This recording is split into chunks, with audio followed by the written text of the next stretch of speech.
അമ്മുടു എന്താടാ?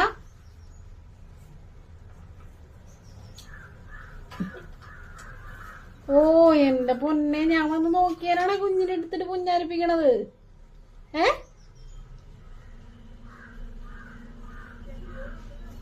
ആ മതി മതി മതി മതി മതി വേണ്ടമുള്ള അവിടെ നിന്ന് പാല് കുടിച്ചോട്ടെ. എനിക്ക് മനസ്സിലായി, 3-4 കുഞ്ഞുങ്ങളുണ്ടായിട്ട് ഒരാളെ പോലും തനിക്ക് ശ്രദ്ധിക്കാൻ പറ്റിയില്ല. അങ്ങനെ ഉരുണ്ടി അടക്കിയിരുന്നു. എന്നിട്ടിപ്പോ അവസാനം ഒരാളായപ്പോഴാണ് തനിക്ക് വിചാരമൊക്കെ ഉണ്ടായത് അല്ലേ? ഞാൻ പിന്നെ എനിക്ക് 24 മണിക്കൂർ ഇത് തന്നെ നോക്കി കിടക്കാൻ പറ്റുമോ? അവനവന്റെ കൊച്ചിനെ അവനവൻ തന്നെ നോക്കണ്ടേ?